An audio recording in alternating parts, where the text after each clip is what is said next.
పోతున్నాం అనేది మనం ఒక్కసారి అందరం ఆలోచించాలి. ప్రతినిత్యం కూడా పశువులతో సమానం మనం కూడా తింటున్నాం, అవి నీళ్ళు తాగుతున్నాయి. అవిడికి జ్ఞానం లేదు, మనకు జ్ఞానం ఉన్నది. అవి శుచి శుభ్రత లేదు, మనకు శుచి శుభ్రత ఉన్నది. కానీ మనకు భగవంతుడు ఒకటి పట్టుకరమ్మని పంపించాడు. ఏం పట్టుకరమ్మన్నాడు? మంచి పుణ్యాన్ని సంపాదించుకొని రమ్మన్నాడు. కానీ మనం ఏం చేస్తున్నాం? ఈ కలియుగ మహాత్యములో ఉండి కలియుగ మాయల నీలం అయిపోతున్నాం. నాది నాది, నా పిల్లలు, నా భార్య, నా డ్యూటీ, నా అందరం కలిసి పాడదాం.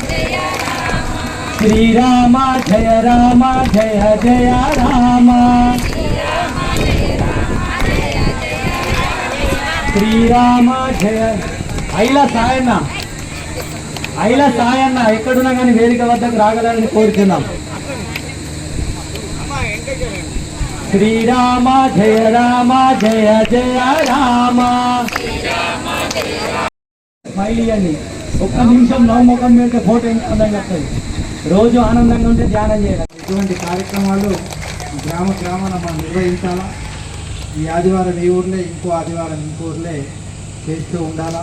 మరి వారు ఎంతో గొప్ప తపశక్తితో మనందరినీ నడిపిస్తూ ఉన్నారు, మనకు అన్ని కార్యక్రమాల్లో సహకరిస్తూ ఉన్నారు.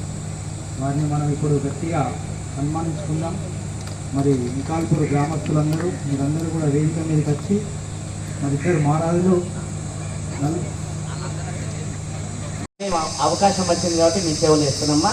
మరి భగవద్గీత పుస్తకం ఇచ్చుడే కాదు, రోజు ఒక అధ్యాయం అలాంటి పాపతో చదివించుకున్నాల. చదవచ్చిన చాలా మంది ఉన్నారు, వ్యవసాయం చేసి మా అన్నయ్యలు కూడా ఉన్నారు. అందరికి ఇంతనో అంతనో చదువు వస్తుంది. రోజు ఒక అధ్యాయం చదివి మన పని మనం చేసుకున్నాము. ఇది ఖర్చుతో కూడుకున్నది కాదు, సమయంతో కూడుకున్నది కాదు, పుణ్యం సంపాదించుకున్నాను. వ్యవసాయం ఎట్లా చేస్తున్నామో భగవంతుడి గురించి కూడా అట్లా మనం ప్రార్థన చేసుకున్నట్టయితే దాంతో ఇంకా మంచి మనం ముక్తులమైతామని నేను ఆశిస్తున్నాను. అది సత్యం స్వామిజీ మాట. రాములు గారు మొదటిసారి ఇంకా కలిశాం కానీ ఆత్మీయ బంధువు. కాకపోతే వాళ్ళు ఒక విషయం ప్రస్తావించారు, గీత.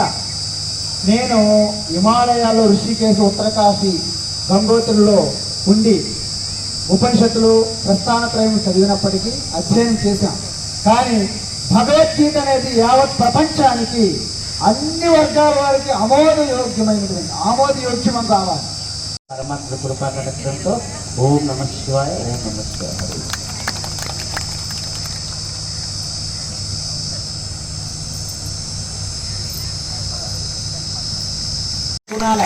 సంస్కృతి వీర వస్తే నాకు కోపం కట్టాడు. నేను పుల్ల తయారవుతుంది. మరి ఆలయం కోసం మనము అమూల్యమైన సమయం తీసుకొని అందరూ కూడా తన్మనంగా మనందరూ కూడా సేవ చేయాలి. మరి మొదటి రోజు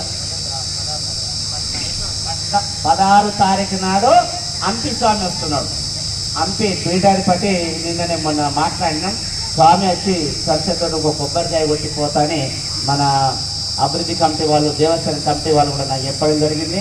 నేను స్వామికి చెప్పడం జరిగింది. నందిపేటలో రామాలయం యంత్రం పెట్టిన తర్వాత ఇక్కడికి స్వామివారు వస్తారు. కాబట్టి స్వామివారు వచ్చినాడు మన ఊళ్ళో అందరూ కూడా ఏం చేయాలి? అదే మన జీవిత కాలం.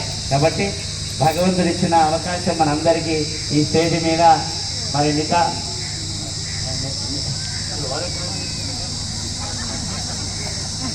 భగవంతుడి దగ్గర 10 నిమిషాలు కూర్చొని ధ్యానం చేసుకున్నాను. అసలు నేను ఎందుకు వచ్చినా, నా జీవిత కాలం ఏంది? దీనికోసమేనా? ఒక పక్షులాగా పిల్లలు ఆస్తులు సంపాదించడం అవి వీటి కోసం కాదు. ఈ శరీరం ఎట్లా వచ్చింది? ఈ శరీరంలో ఉన్న పరమాత్మ ఎవరు? దాన్ని మనం గమనించి అయితే ఉన్నంత స్థాయికి మనం పోతామని శాస్త్ర ప్రమాణం చెప్తుంది. కాబట్టి ఇవన్నీ కూడా ఇందాక మరి అందరూ కూడా మరి చాలా చెప్పారు.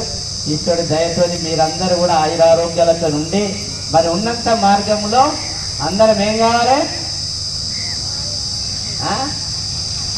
అందరం సాకారంగా అవ్వాలి. అవునా కాదా? మా అమ్మ నాకు కూడా చిన్న ఉన్నప్పుడు తాగి తెచ్చింది మంచి. మనం ముట్టరచ్చు కదా, తినవలమే. తాగినాం, జిమ్మలు తిన్నాం, చేపలు తిన్నాం, అది తిన్నాం. ఒక్కసారి భగవంతుడి దర్శనం కలిగితే కథం అయిపోయిగా, దాంట్లో మార్పులు అయిపోయాయి. మన జీవితంలో అట్లా ఉండాలి. మన తల్లిదండ్రులు చెప్పిందో ఏమో తినిపించిందో, కనీసం ఇప్పటి నుంచైనా మనం బంద్ చేస్తున్నాను. మీరు బంద్ చేసి నిమిషాల నుంచి 20 నిమిషాల 1 గంటన ధ్యానం చేద్దాం. ధ్యానం చేసి ఉన్నంత స్థాయికి మోక్షం పొందేదానికి ప్రయత్నం మనం అందరం కూడా చేయాలి. ఇలాంటి మహానుభావులు ఇలా మరి పత్రిజీ వాళ్ళు ఎక్కడెక్కడో మరి చాలా మన కడతాలంటే చాలా పెద్దది. మీరు కూడా వెళ్ళిండొచ్చు కొంతమంది.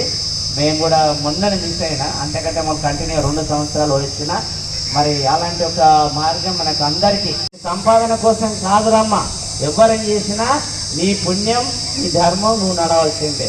కాబట్టి అన్నదానం చేస్తున్నాం, 10 రూపాయలు ఇచ్చిందంటే నీకు అన్న తెలియదు, ఆయన పిల్లలు నాకు తెలియదు.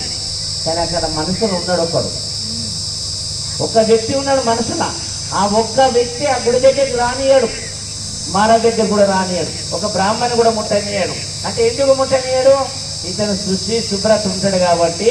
నేను గుడ్డు తిన్నా, నేను మాంసం తిన్నా, అతను ఒక్కడికే తెలియదు. రా రా అని మనం గుంజుతాం, రాడు అంటే రాకుండా ఎవరు ఉన్నారో గ్రహించాలి. రాకుండా ఎవరున్నారో నీ లోపల ఒక అమూల్యమైన ఆత్మ ఉన్నది. ఆత్మ మంచిదానికా చెడ్డదానికి ఆలోచిస్తాడు. ఆలోచించేదే నీ ఆత్మ. ఆత్మను శుద్ధి చేయగలిగే ఈ యొక్క మన అమూల్యమైన మన పత్రిజీ మన అందరికీ ఆదిశంకరాచార్య నుంచి ఇప్పుడు పత్రిజీ యొక్క ఆధ్వర్యములు ఇది అవుతుందంటే మన అందరికీ అదృష్ట భాగ్యం. ఎందుకొస్తే సామాన్యం కాదు. అంటే గంట సేపు భగవంతుడికి పెట్టాల్సినా ధ్యానం చేసినా దేవుడికి బలిస్తామా? మనం అందరం కూడా అమ్మవారి దగ్గర అమ్మవారి పిల్లలం. మనకు తినబుద్ధి అయి పోషమ్మ పేరు పెట్టి మషమ్మ మాయం చేస్తాం. మనందరం కూడా అమ్మవారి పేరు పెట్టి 4 మేకలు పోతాం, వీళ్ళు బలి పోతాం, రేపు పెళ్లి చేస్తాం. శుభ కార్యక్రమాలలో అసలు ఇలాంటి విషయాలే మనం చెయ్యొద్దు. ఒక్క బలి ఒక గుమ్మడికాయ కొడితే 7 దున్న పోతులను బలిచ్చిన శ్రేష్టం శాస్త్రం చెప్తున్నది. మనం ఏం చేస్తాం? ఇల్లుకు బలి పోతామని మన దగ్గర అది ఒక్కటి బాగా గుర్తుంచుకున్నాను. అయితేనే మనం ఉన్న మార్గం ఈ స్థాయికి మనం పొందగలుగుతాం వాస్తవంగా. అంటే ప్రతి వ్యక్తికి భగవంతుడు ఇది తినద్దు అది తినద్దు ఎవ్వరు చెప్పరు. నీ మనసు నుంచి నీవే దాన్ని విరక్తి చేసుకునాలి. అరే మన తాత కోసిండు మేక, మా నాన్న కోసిండు మేక అని కాదు. నువ్వు చేస్తున్నావేంటి? ఒక్కసారి జ్ఞానం గురించి తెలుసుకున్న తర్వాత దాని విషయంలో మనం దూరం ఉండాలి. మన అమ్మవారు గుళ్ళు కడతారు, అవి బలీయమంటే ఒక్క భాగం జీవిత కాలంలో భగవంతుడి కోసము కొద్ది టైం కేటాయించాలి. నీ ఆత్మ కోసం సమయం కేటాయించాలి.